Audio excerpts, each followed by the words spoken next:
All right, ladies and gentlemen, let's continue on with our example that we had last time. However, let's first of all go over the topics for today. Again, we're going to finish the example, the energy balance for the tank full of nitrogen.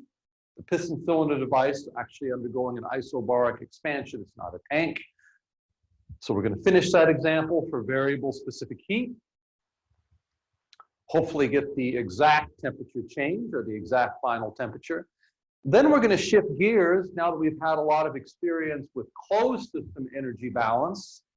We'll shift gears and start looking at open system energy balances. So we're going to go on and remind you of what an open versus a closed system was.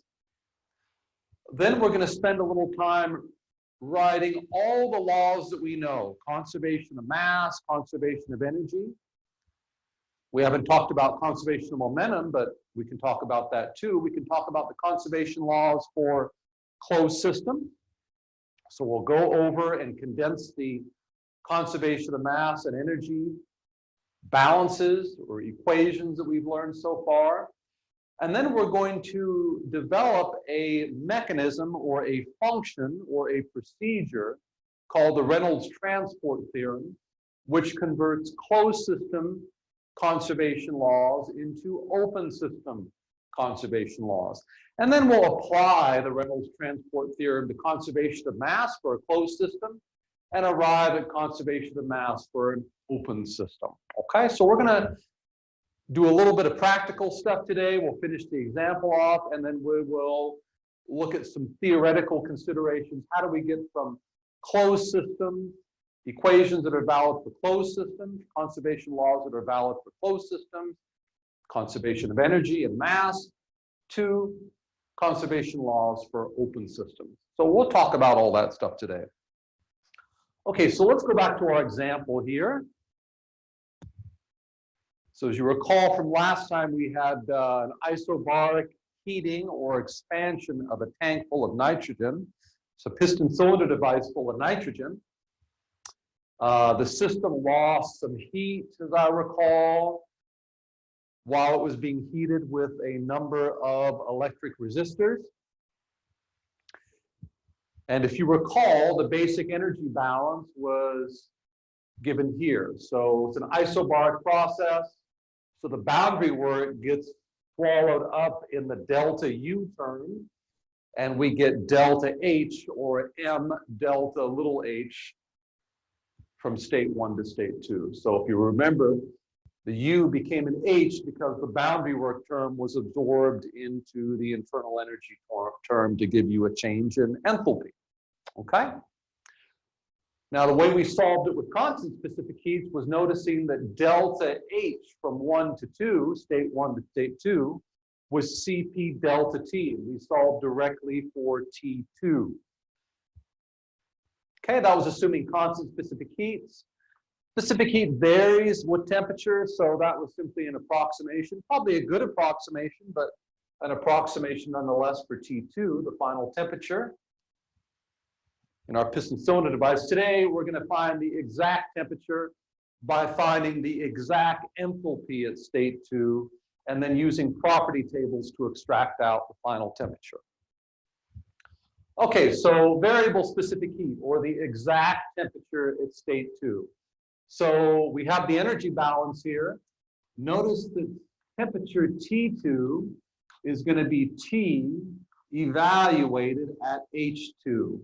So enthalpy is a function of temperature. So if I know the enthalpy at state 2, I can go to some kind of a table and extract out temperature T2. So that's the idea. I need to get H2 to get T2. All right? Okay, so let's solve. We'll solve for H2 in that equation. So I can get, oh, this doesn't look good at all.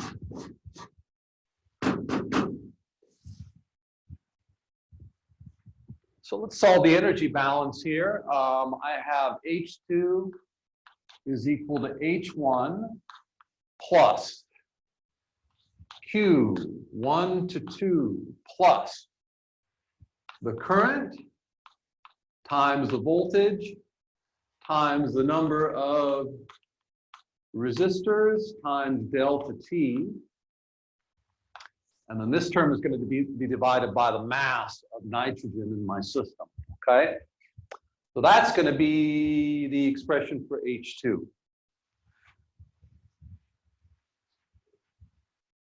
Now, H1, what is H1? Well, where's a good place to do this?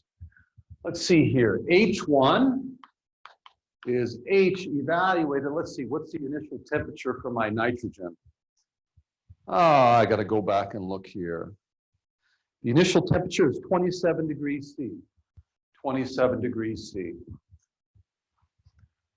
T equals 27 degrees C. Okay, let's go to some kind of a table and get specific enthalpy for nitrogen at 27 degrees C.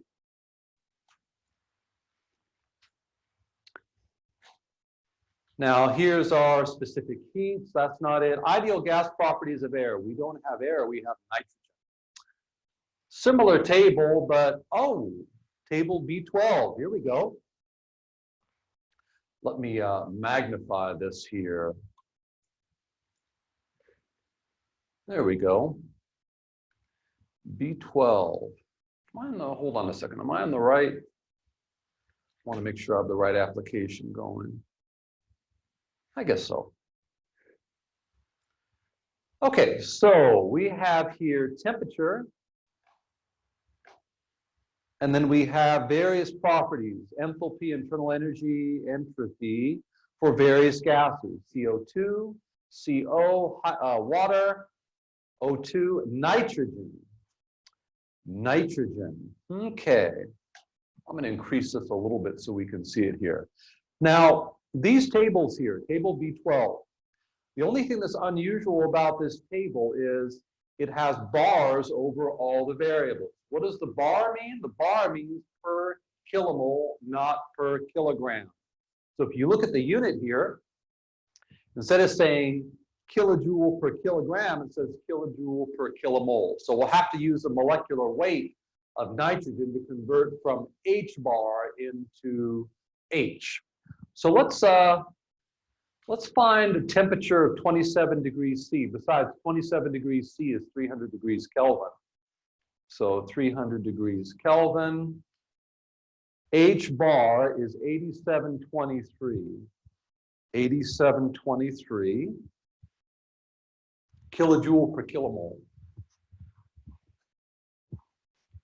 So 8723. And it has units of kilojoule per kilomole. By the way, 27 degrees C is 300 degrees Kelvin. Let's see, let's convert that into kilojoules per kilogram, which would be our H. So that means I need to divide by the molecular weight for nitrogen. Let's look up the molecular weight for nitrogen. The kilomole should cancel out. And let's find the molecular weight. Oh, let's find the molecular weight for nitrogen. There we go. Nitrogen, it's in here somewhere. Nitrogen, 28.01 kilogram per kilomole, 28.01. 28.01. 28.01, and that has units of kilogram per kilomole. The kilomoles cancel out, and I'll get kilojoule per kilogram. And I get 311.4 kilojoule per kilogram. 311.4 kilojoule per kilogram. Okay? So now I got H1. Okay, let's plug in and calculate H2. I should have everything else. Oh, as you recall, the last time the mass, how much of this stuff did we have? We had 2.245 kilograms. So I just want to remind you of the mass of nitrogen in my piston cylinder device. Let's see here, 311.4 kilojoule per kilogram, and then I got plus And I have a bunch of stuff. Let's see, the heat transfer that was out of my warm nitrogen in my piston cylinder device was negative 2.8 kilojoules. And then I had, whoops, everything gets divided by the mass except the H1. Sorry about that. I just realized, yeah. Okay, so negative 2.8 kilojoules. What was the current here? I guess I got to go back and look. The current was 2 amps. 2 amps. The voltage was 120 volts. There were 5, as I recall. Yes, there should be 5. Yes, 5 resistors. And it was running for 60 seconds. Okay, so that is the, and then the mass here, that was 2.245 kilograms of the stuff. Notice here we have energy, volt times amp times time. That gives me energy again. This term here, by the way, let's be careful. This term here is going to have units of volt times an amp gives you a joule per second. So to convert it into kilojoules per second, 1 kilojoule per 1,000 joules. So I got to get this term, the electric power term, into kilojoules instead of joules so that everything has the same units. Okay? Let's see here. So we crank through, and I get H2 is equal to 342.2 kilojoule per kilogram. Okay, so that's H2. H2 equals 342.2 kilojoule per kilogram. Okay, now what's T2? How are we going to get T2? The final temperature. We have the final enthalpy. How are we going to get T2? Well, we're going to go back to the fact that enthalpy is a function of temperature for an ideal gas. So once we have H2, 342.2 kilojoules per kilogram, we can go to some kind of a table somewhere and extract out temperature T2. Let's see how we might do that. Let's go back to our tables we were just looking at. Let's see here. Let's go back to B12. That's where we had enthalpy for, specific enthalpy for nitrogen as a function of temperature. Now, remember, these are H bars. So if I know H bar, kilojoule per kilomole, I can maybe extract out the temperature. So we need to convert the H2 into an H bar 2. So let's do the conversion here. Let's rewrite this in terms of kilojoule per kilomole here. Let's see here, 342.2 kilojoule per kilogram. And if I multiply that by the molecular weight, 28.01, and that has units of kilogram per kilomole. The kilograms will cancel out and I'll get kilojoules per kilomole. So H bar at state 2, let me see if I have that. 9,586.4 kilojoule per kilomole. 9,586 kilojoules per kilomole. Let's see if we can find that specific enthalpy. 9,586. Well, here's now 9,597, and here's 9,306. So I'm going to be pretty close. pretty close to this specific enthalpy right here. Let's see here, what is that temperature? So it's going to be around 330 degrees. Going to be around 330 degrees.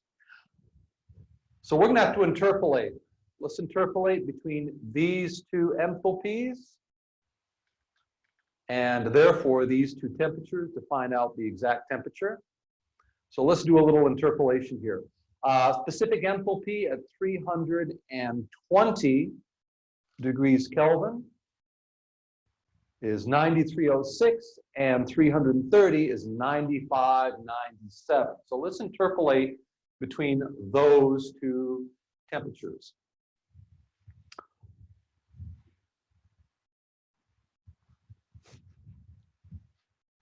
So let's do the interpolation right up here. So let's see here. T2 is equal to T ref plus delta T over delta H bar. And then I have H ref minus, H bar 2 minus H reference. Okay, so that's our interpolation equation. Let's see here. The reference temperature is going to be 320 degrees. So reference temperature is going to be 320. That's going to be where I'm going to start. And H at T ref is 906. Okay. So this is going to be equal to 320 degrees Kelvin. And then my H ref is going to be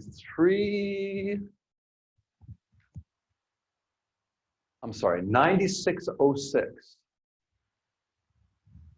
So 320, 96, 9306 kilojoule per kilomole.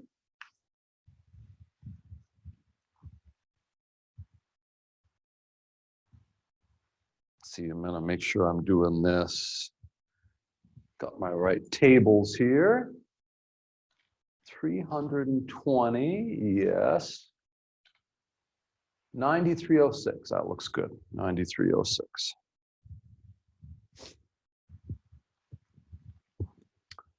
Okay, my actual enthalpy is 9586.4 kilojoule per kilomole. Okay, now I need the delta T over delta H. Let's see here, delta T is 330 minus 320 degrees Kelvin.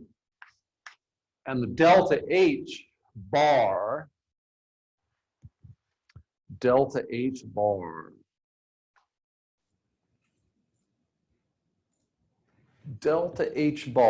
okay, 320,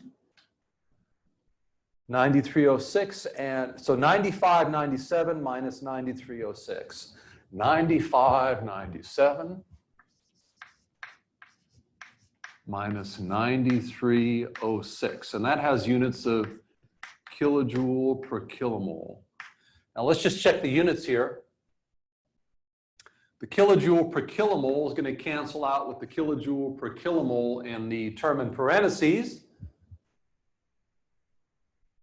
And so we're going to have units of Kelvin all the way through the equation. Okay, let me put this in the calculator here.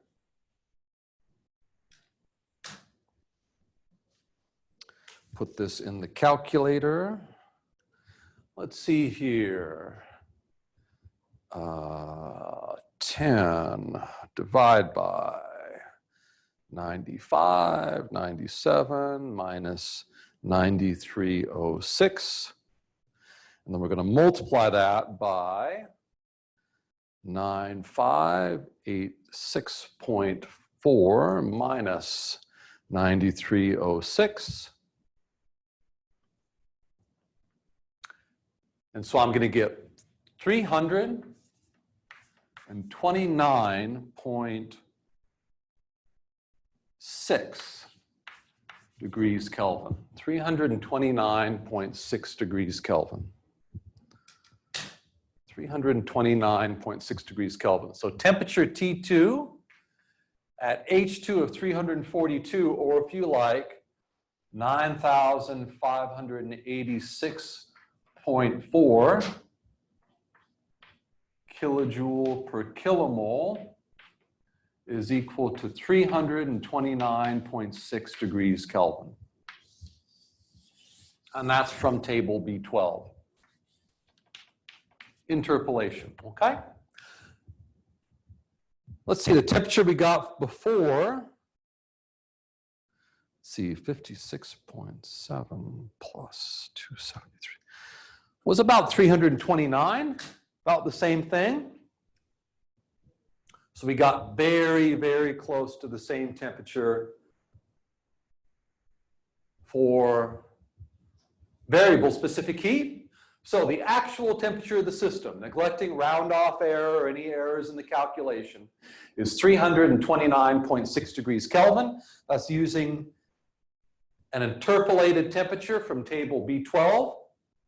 So this should be very close to the true temperature of the system in the final state of the process. Constant specific heat was an approximation, although we got very close to the correct answer, as I recall from last time. All right, ladies and gentlemen, that is the end of, sorry about that. So let's just go through and do the calculation. 329.6 degrees Kelvin after we do the linear interpolation of temperature using table B12. 329.6, very close to the constant specific heat problem, okay?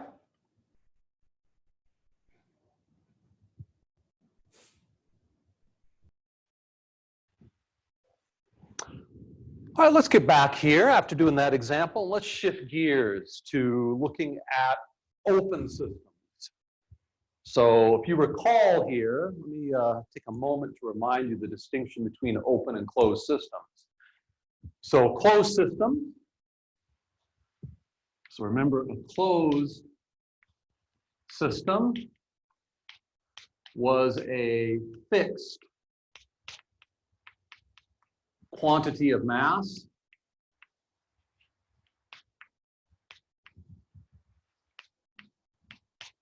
So the picture here is we got some sort of mass M, and it's undergoing some sort of heat or work interactions, and it's going to some final state, okay? So we have a fixed quantity of mass, whether that's a piston cylinder device containing a gas, or a rigid container containing a saturated mixture or a mixture. So a fixed quantity of mass is a closed system. Remember, open systems,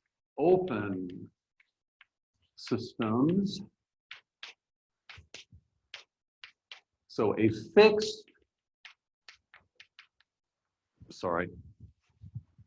a given region in space, a given region in space. So the idea here is we need not have a fixed quantity of mass. For example, let's say we have, I don't know, a power plant. So let's see here. Here's our power plant. And so here's our smokestack. So here's our power plant.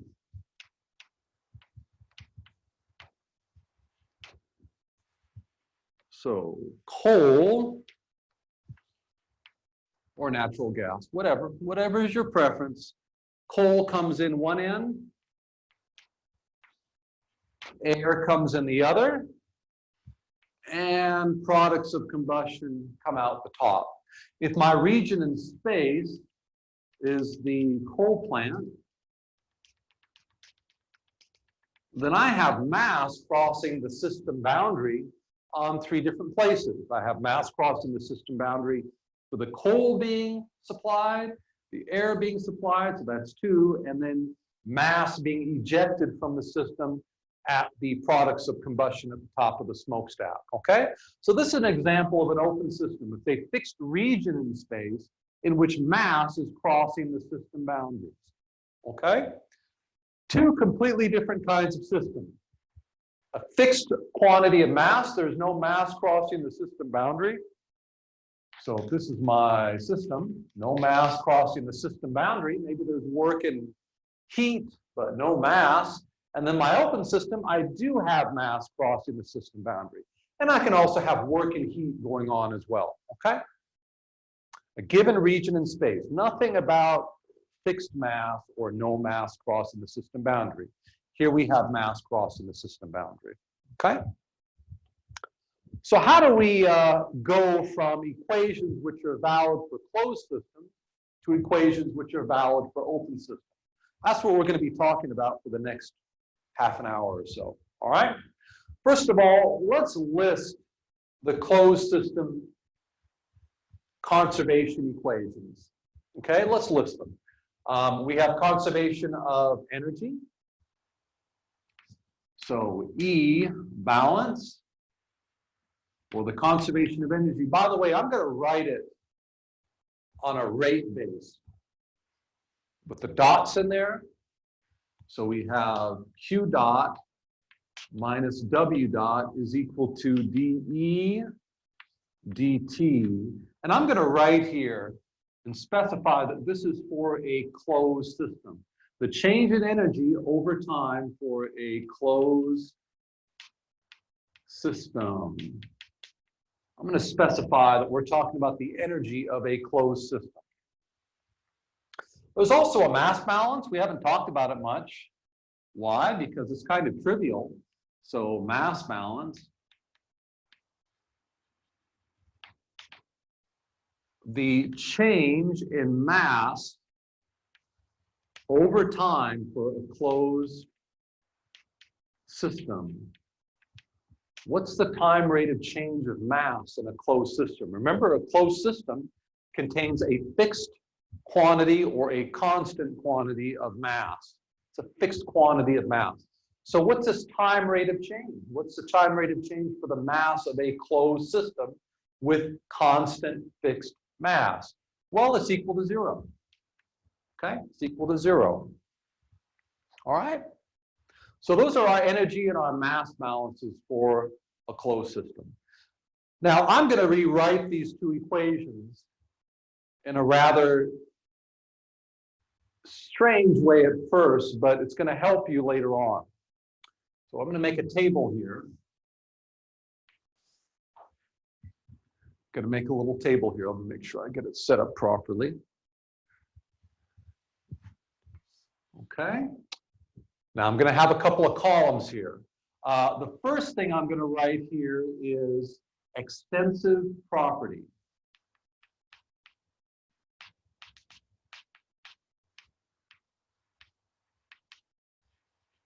Extensive property. Remember, extensive properties depend on the extent or size of the system.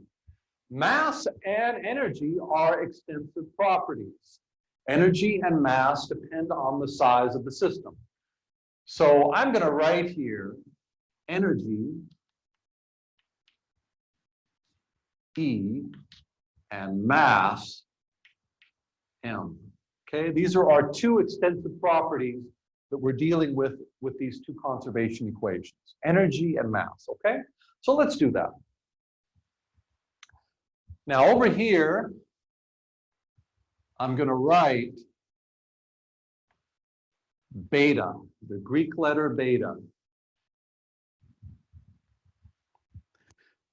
Beta is going to represent algebraically my extensive property.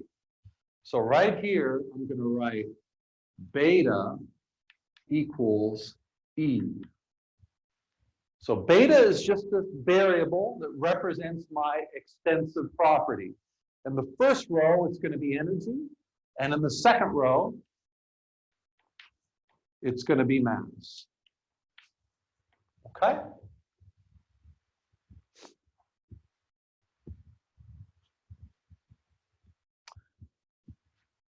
On the next column,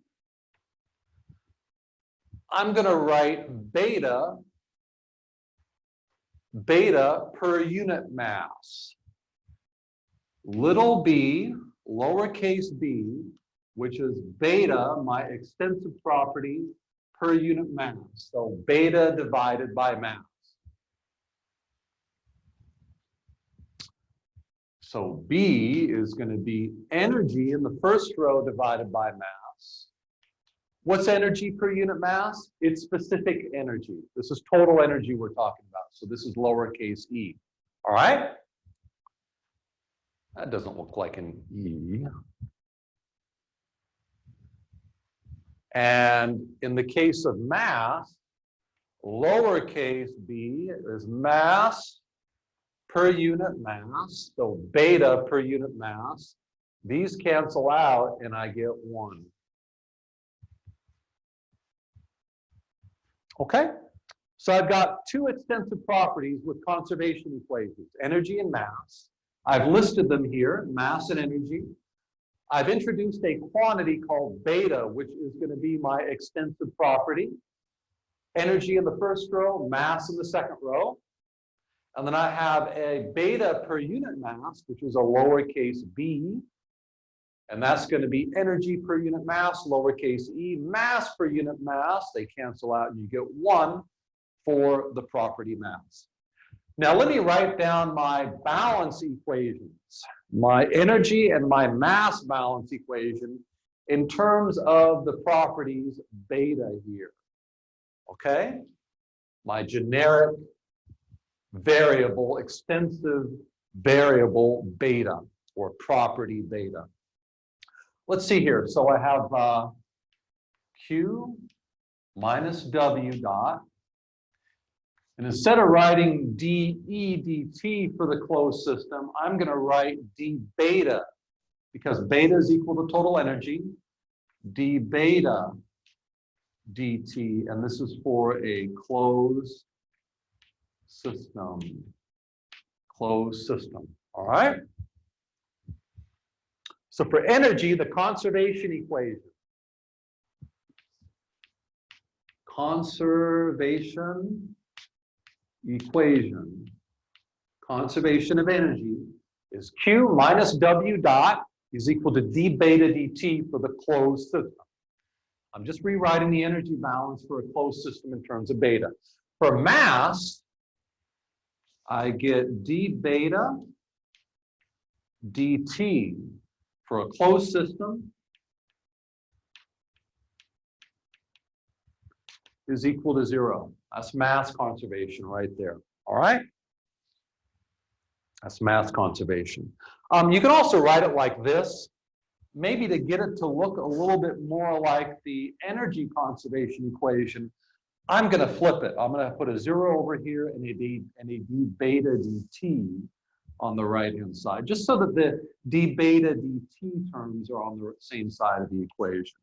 0 is d beta dt for a closed system. Okay? All right, so I've rewritten the energy and the mass balance for a closed system in terms of a generic property, beta. Beta can take on any extensive property, energy, mass, and then I have specific beta, or lowercase b here as well, okay? Now we're going to use this rendering or re-expression of the conservation equations along with the Reynolds transport theorem, which we're going to develop in just a moment, to create open system energy and mass balance equations, okay? So have this written down in your notes, because we're going to be coming back to it later.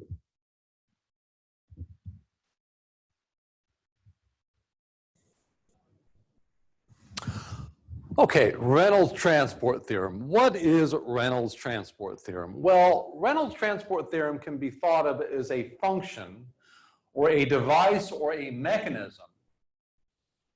A device or a mechanism which takes closed system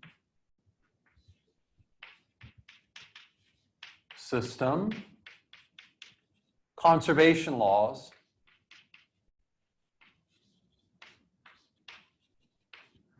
takes closed system conservation laws and produces the equivalent open system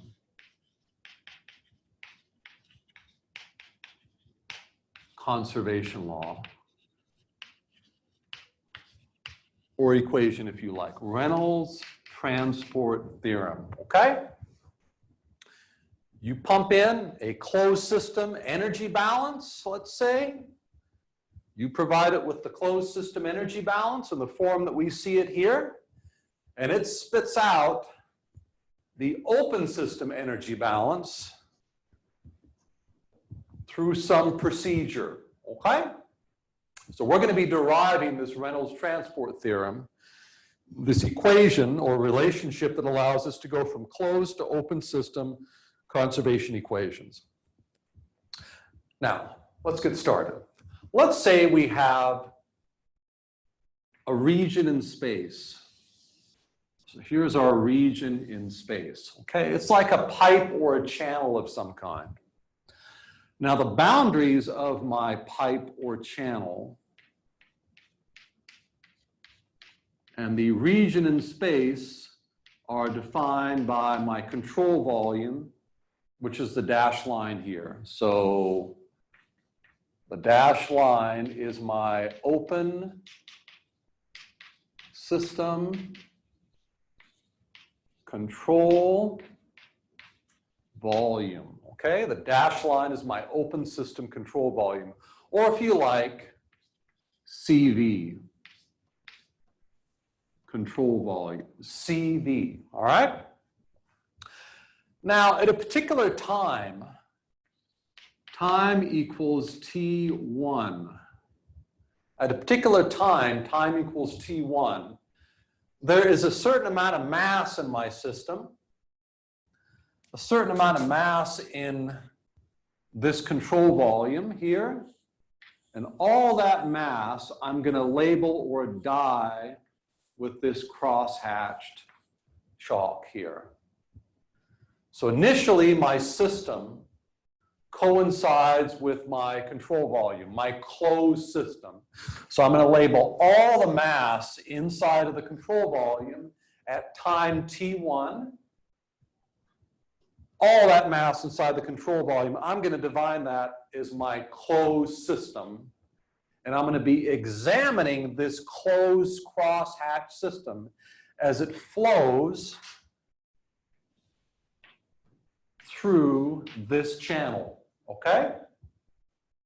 So mass is flowing through this channel, and at a given time, I'm taking a snapshot, and I'm putting dye and marking all the mass encapsulated with my control, by my control volume, okay?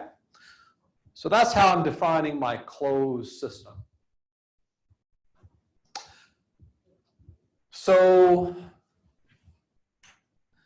the amount of mass, or let's say beta, could be mass, could be energy.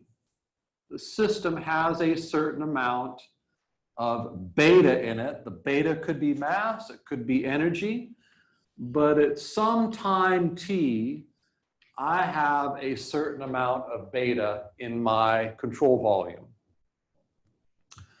So beta in my control volume at time t is equal to the amount of beta in my closed system.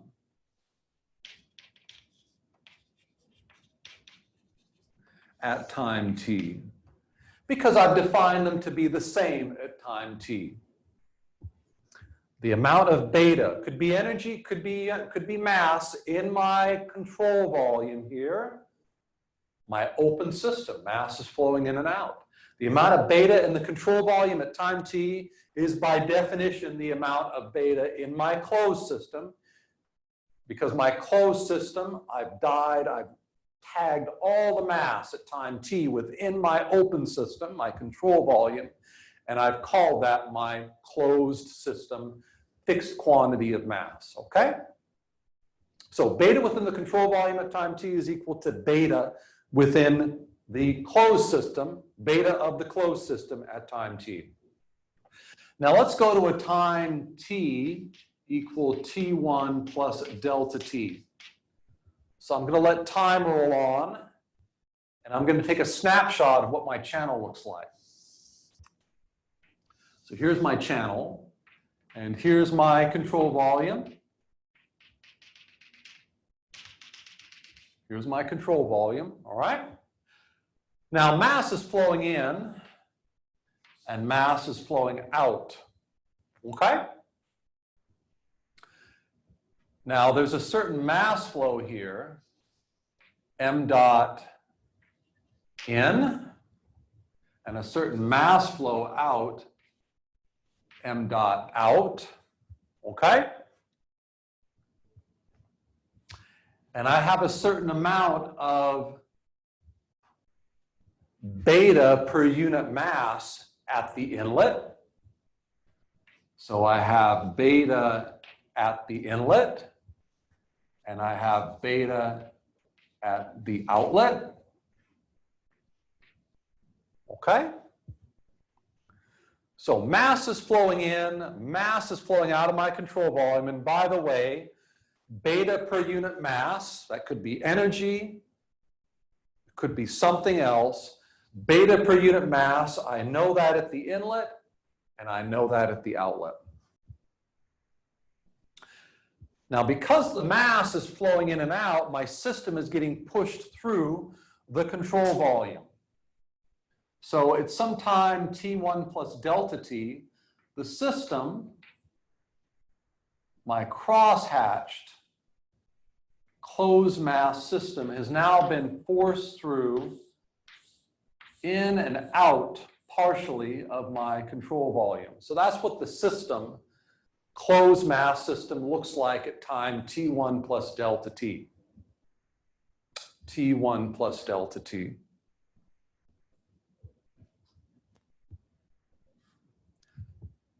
Now, how much beta? That could be energy, it could be mass, who knows? How much beta do I have within my dash line, my control volume at time t1 plus delta t? I guess I'm calling it t1 here. Put a 1 there, all right? So the amount of beta that I have in the open system, beta in the control volume or open system at time t1 plus delta t, well, that's going to be equal to the amount of beta in my closed system. So beta in the closed system at t1 plus delta t. I should make this approximately equal to. These are estimates. The amount of beta within the control volume is approximately equal to the amount of beta in my closed system, plus the amount of beta that is flown in across my control volume boundary. So plus B in m dot in times delta t. M dot times delta t gives you mass. So the amount of beta that's flown into my control volume is beta per unit mass times the amount of mass that is flown in. Okay, so that's why we have this m dot plus delta t. And then the amount, and then I got to subtract off the amount of beta that is flowed out of my control volume. So I have minus B out, m dot out, delta t. So this is inflow of beta, outflow of beta. So let's read this in words here. The amount of beta within my dash control volume, my open system, is approximately equal to the amount of beta that's in my closed system, that's the crosshatch, plus the amount of beta that's flown in due to the mass flow, minus the amount of beta that's flowed out due to the mass flow, okay?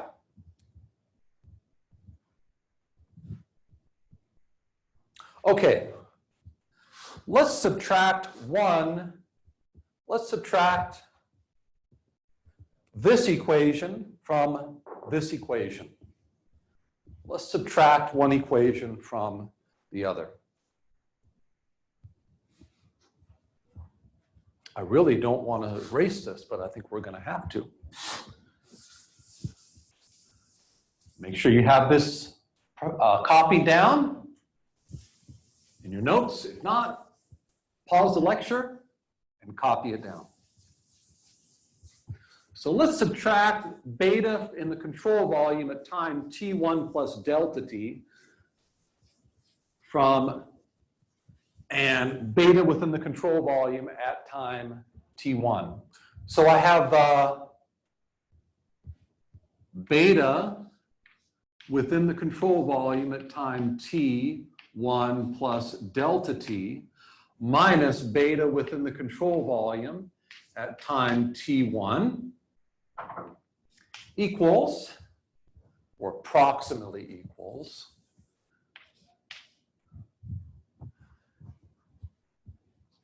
beta within the closed system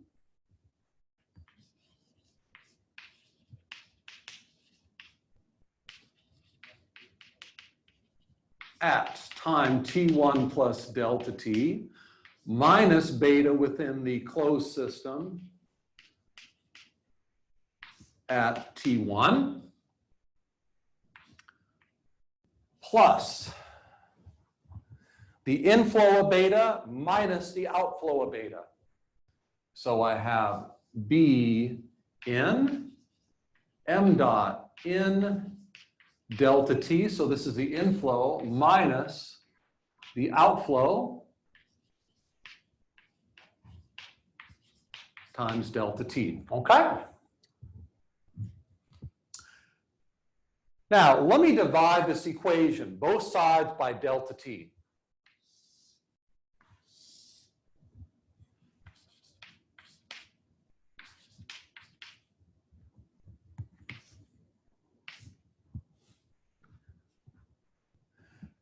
The difference in beta at time t1 delta t and t1 divided by delta t, that's for the control volume. Similar term here for the closed system, and then I got the outflow and the inflow per unit time. Now, let's take the limit. Limit delta t goes to 0.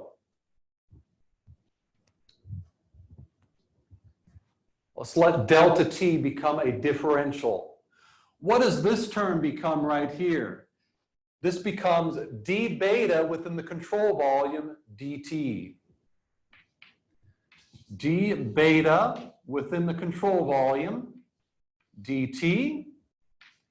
The approximation becomes an exact equality. Then I get d beta in the closed system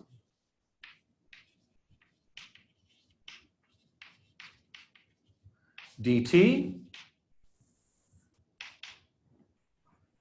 plus b in m dot in minus b out m dot out. So we have a differential equation now. We've taken the limit, delta t goes to 0, and my approximation becomes an exact. So what does this say? What does this say?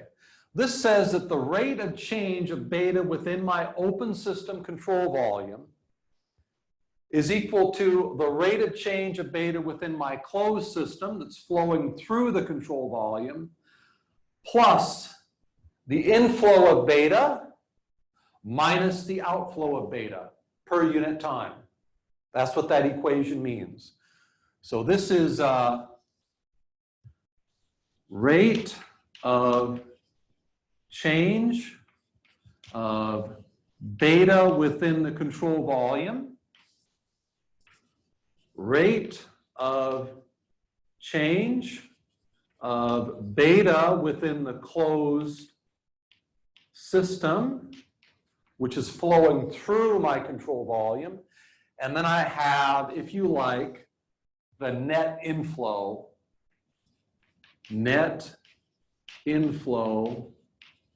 per unit time. Net inflow per unit time. That's what that equation is in words. Now, I'm going to clean up this equation a little bit. First of all, first thing I'm going to do, in this derivation here, this channel, I had one inlet and one outlet. What if I have multiple inlets and outlets? Maybe this is some weird machine and I got a bunch of stuff coming in and a bunch of stuff coming out. So I'm going to rewrite this equation here. I'm going to rewrite this equation, assuming that there's maybe multiple inlets and multiple outlets. So I'm going to put summation signs here. And I'm also going to flip the equation.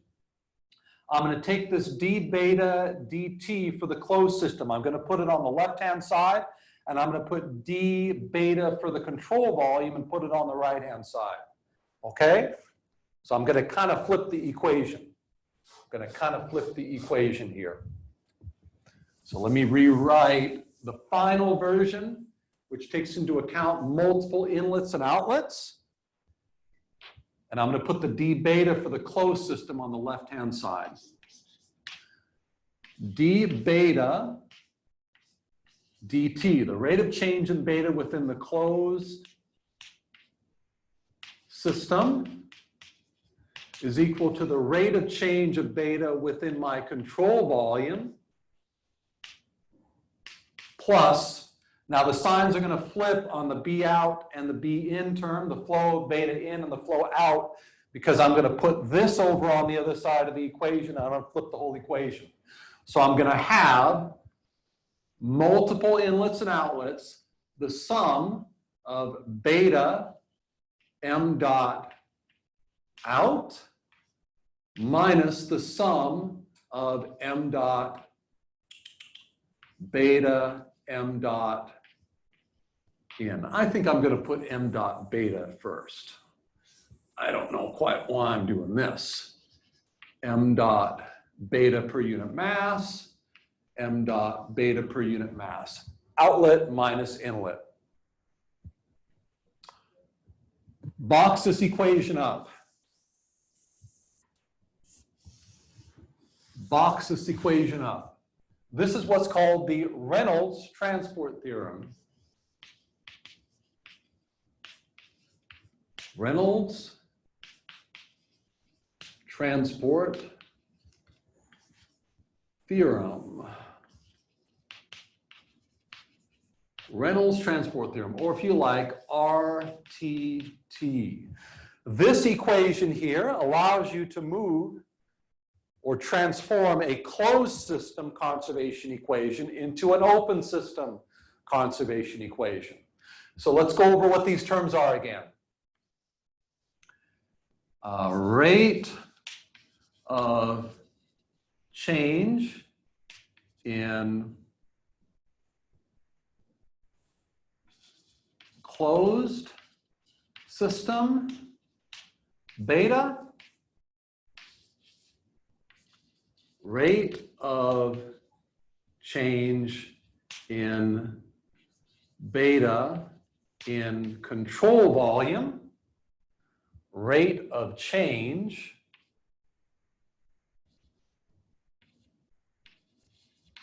in beta control volume, rate of change in closed system beta, and then we have outflow of beta, inflow of beta. Again, why do we have these summation signs? Because we may have situations where we have more than one inlet and one outlet. So we're going to have to sum over all inlets and sum over all outlets to get the proper flow of beta in and out of the control volume. Reynolds transport theorem. Let's apply this to conservation of mass. Let's apply this to conservation of mass.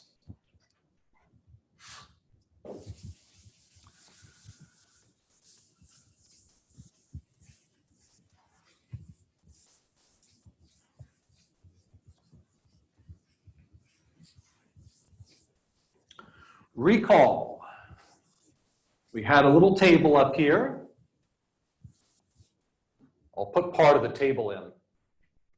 I'll try to squeeze the table in.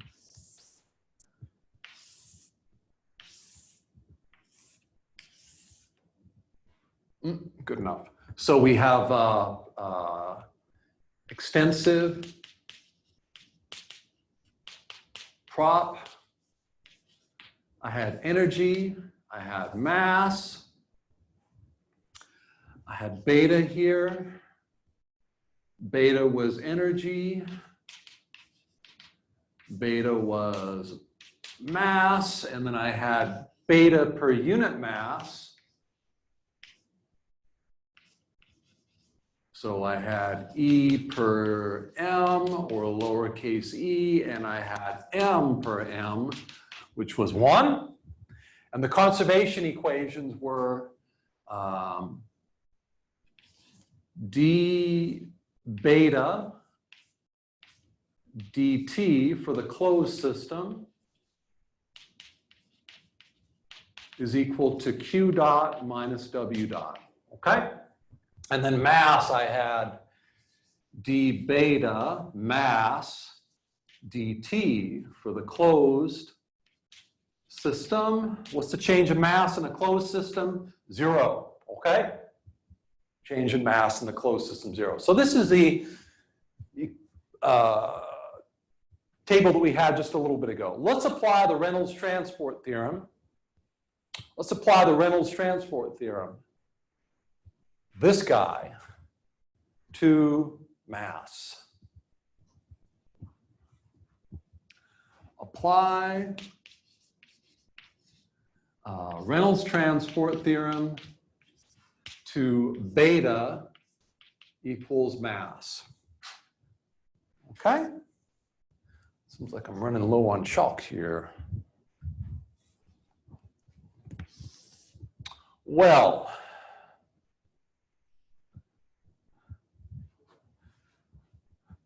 so let me write the equation down. Reynolds transport theorem. D beta dt, and that's for the closed system, is equal to d beta dt for the control volume plus the sum of m dot beta out minus the sum of m dot, beta per unit mass in. And the picture here, let's say we have a system and I have multiple inlets. Multiple inlets. So here's a system with a bunch of mass flowing in.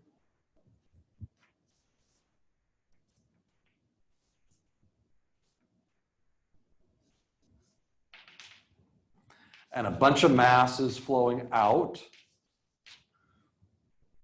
So we have m dot in 1, m dot in 2, dot, dot, dot, dot, all the way down to m dot in n.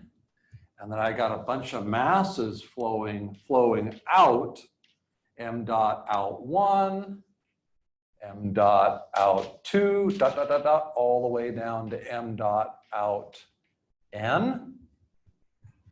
My system is the open system, which you can see here. And I got mass flowing across the system boundary in all sorts of places. So this is the control volume or open system. Why is this an open system? There's mass crossing the system boundary in all sorts of places. Open system. Okay? So there's Reynolds transport theorem. Let's apply it to mass. this guy. Well, beta per unit mass, B is 1. So these B's here in the flow part of Reynolds transport theorem, these B's become 1. Okay, beta per unit masses, those all become 1. d beta dt for the closed system is equal to 0. No change in mass with respect to time for the closed system. So this term, d beta dt for the closed system is 0. And beta in the control volume is mass in the control volume. Mass within the control volume, okay? So let's write what I have. 0 is equal to the time rate of change of mass within the control volume plus the sum of the mass flows out minus the sum of the mass flows in. Let me put the flows on the left-hand side of the equation and then flip the whole equation. The time rate of change of mass within my control volume. So I have a certain amount of mass within the control volume. The rate of change of mass within that control volume is equal to the sum of the inflows minus the sum of the outflows.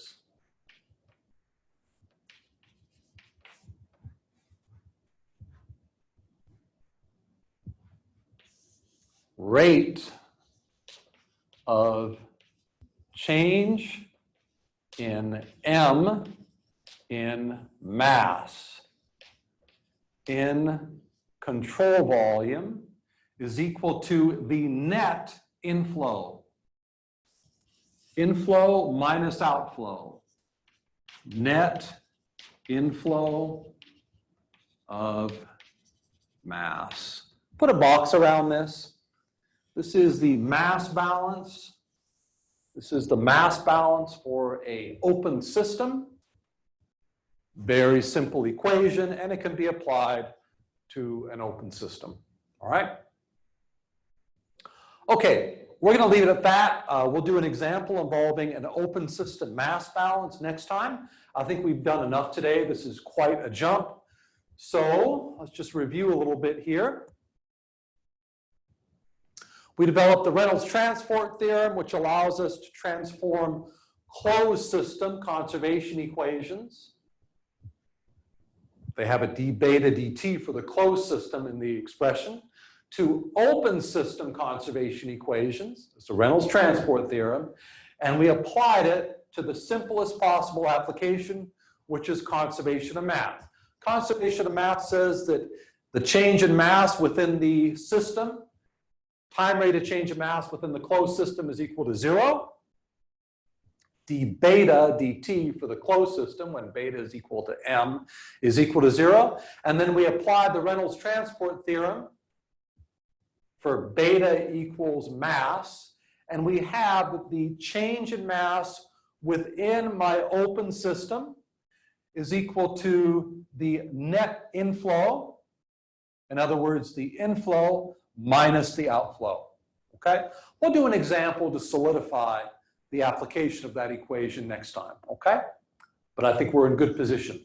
We'll also, once we're done with that next time, we'll apply the Reynolds transport theorem to energy and develop the energy conservation equation for an open system. I think that's enough for today.